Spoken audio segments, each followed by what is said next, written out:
Donald Trump assina acordo inicial com o Irão em Versalhes. Entendimento prevê o fim imediato das hostilidades e a reabertura do Estreito de Hormuz. Pete Hegseth e Mark Rutte reunidos em Bruxelas para discutirem NATO 3.0, mais forte e independente dos Estados Unidos. Líderes do G7 adotam declaração em que se comprometem a aumentar o fornecimento de sistemas de defesa aérea e mísseis de longo alcance à Ucrânia. Inglaterra bate Croácia com bis de Harry Kane. Ronaldo desinspirado no empate de Portugal frente à República Democrática do Congo.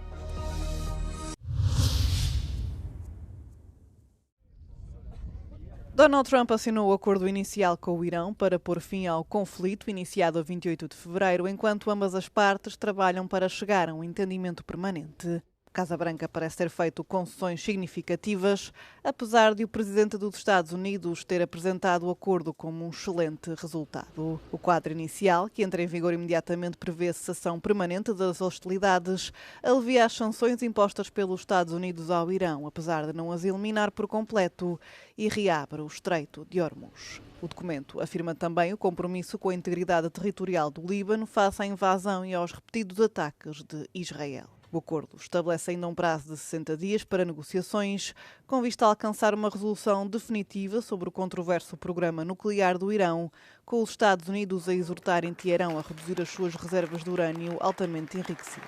Trata-se de um recuo dramático para Trump, que durante semanas defendeu uma postura de linha dura contra a República Islâmica e parecia pouco disposto a fazer grandes concessões aos seus objetivos de guerra.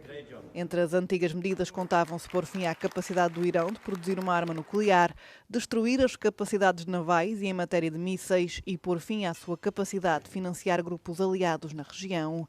Os Estados Unidos chegaram mesmo a apelar a uma mudança de regime. Ao assinar o acordo durante um jantar oficial no Palácio de Versalhes, a convite do presidente francês Emmanuel Macron, Donald Trump reconheceu que chegar a este entendimento não foi fácil e advertiu que está preparado para retomar a guerra caso o Irão não cumpra as suas promessas. O acordo foi também assinado pelo presidente iraniano Massoud Pezeshkian, que não fez qualquer comentário oficial sobre o seu conteúdo. As forças israelitas levaram a cabo novos ataques aéreos no sul do Líbano, ferindo várias pessoas. Isto apenas alguns dias antes da assinatura formal do memorando de entendimento para pôr fim à guerra entre Estados Unidos e Irão. Embora a violência em geral tenha diminuído em todo o país desde que o projeto de acordo foi anunciado na segunda-feira, as ações contínuas no sul do Líbano já causaram a morte de pelo menos 5 pessoas. O grupo militante Hezbollah, apoiado pelo Irão, envolveu Beirute no conflito no início de março, na sequência do assassinato do líder supremo iraniano, o que desencadeou uma campanha massiva de ataques aéreos e uma subsequente invasão terrestre. O grupo não reivindicou quaisquer novos ataques contra alvos israelitas desde a terça-feira, numa altura em que o seu líder, Naim Qassem, prepara um importante discurso televisionado no contexto das negociações de paz. Mas os combates persistentes continuam a ameaçar um avanço diplomático mais abrangente. Teherão exige a retirada total das forças israelitas dos territórios libaneses ocupados. O secretário da Defesa dos Estados Unidos, Pete Hegseth, e o secretário-geral da NATO, Mark Rutte, estiveram juntos em Bruxelas para a promoção do que chamaram de uma NATO 3.0 renovada, com uma defesa europeia mais forte. Esta doutrina visa fortalecer a organização, reduzindo a dependência da Europa em relação aos Estados Unidos. O objetivo é aumentar os investimentos europeus na defesa e reforçar a sua base industrial. Mark Rutte reiterou o compromisso de construir uma Europa e uma NATO mais fortes, enquanto o secretário de Estado norte-americano instou os europeus a assumirem a liderança na defesa do seu próprio continente. NATO 3.0 is post-Cold War recognition that it needs to go back to a real hardline military alliance that has real military capabilities capable of deterring right here on the continent and taking the lead for the conventional defense of Europe, which you have led on and other nations are stepping up to do. À chegada, o secretário-geral da NATO saudou também o acordo alcançado entre os Estados Unidos e o Irão. I think President Trump struck a good deal. It is important because what this deal does is degrade the nuclear capability. This is what the US did through this, basically from the end of February, making sure that the nuclear capability is degraded in Iran. The same when it comes to the ballistic missile capability, which is posing a threat, not only to the Middle East, but also to Europe and other parts of the world, but also to restore the freedom of navigation. Os líderes dos países aliados reúnem-se no próximo mês em Ankara, num momento crítico para a segurança europeia. Os líderes do G7 adotaram uma declaração em que se comprometem a aumentar os fornecimentos de armas à Ucrânia durante a reunião na cidade francesa de Evian. As armas discutidas incluíram sistemas de defesa aérea e mísseis de longo alcance para permitir que a Ucrânia continue as suas operações de contra-ataque no interior do território russo. Os líderes concordaram também que este é o momento certo para apertar o cerco ao setor energético russo, que serve de braço financeiro do Kremlin. A declaração elogia Kiev pelo novo ímpeto que conquistou no campo de batalha e expressa um apoio inabalável à Ucrânia na sua luta para defender a sua liberdade e soberania. O presidente da Ucrânia, Volodymyr Zelensky, estava entre as personalidades que não fazem parte do G7 e que participaram na reunião, onde manteve conversas à margem do evento com Emmanuel Macron, de França, Friedrich Merz, da Alemanha e Keir Starmer, do Reino Unido. Zelensky expressou a sua gratidão pelo apoio contínuo ao seu país e salientou a necessidade de impor mais sanções à Rússia, especialmente ao setor energético.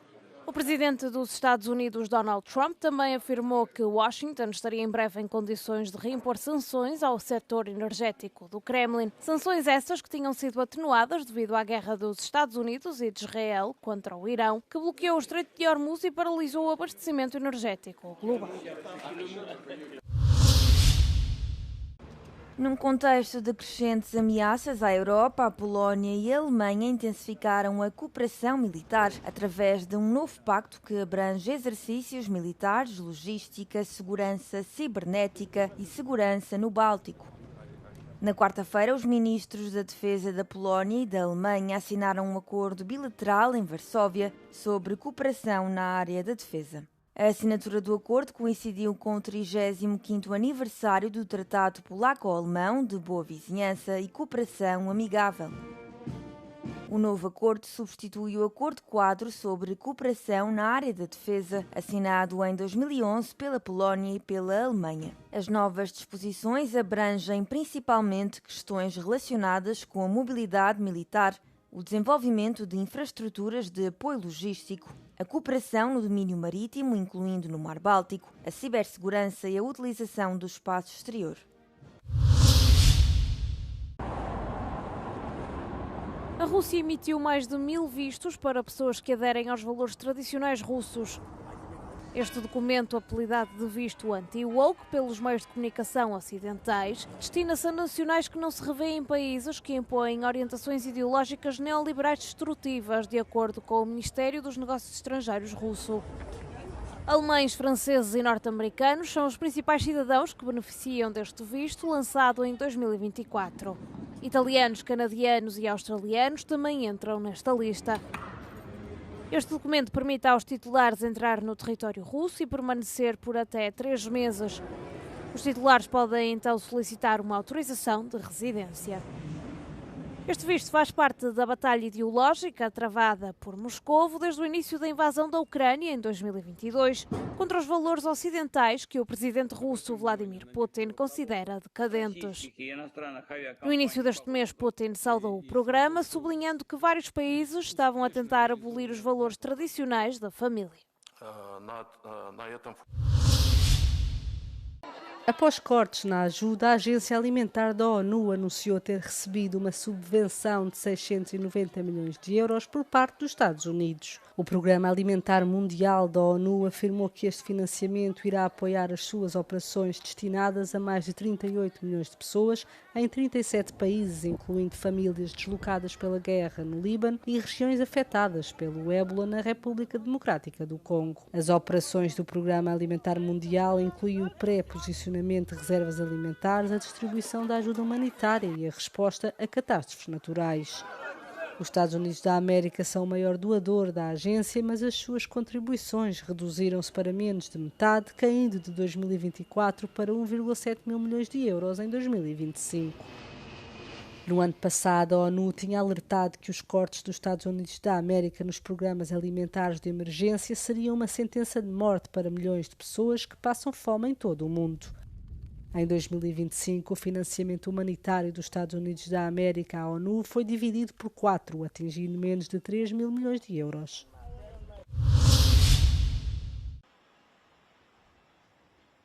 A primeira jornada da fase de grupos do Mundial 2026 chegou ao fim. Fazem-se contas e antecipam cenários para os próximos desafios.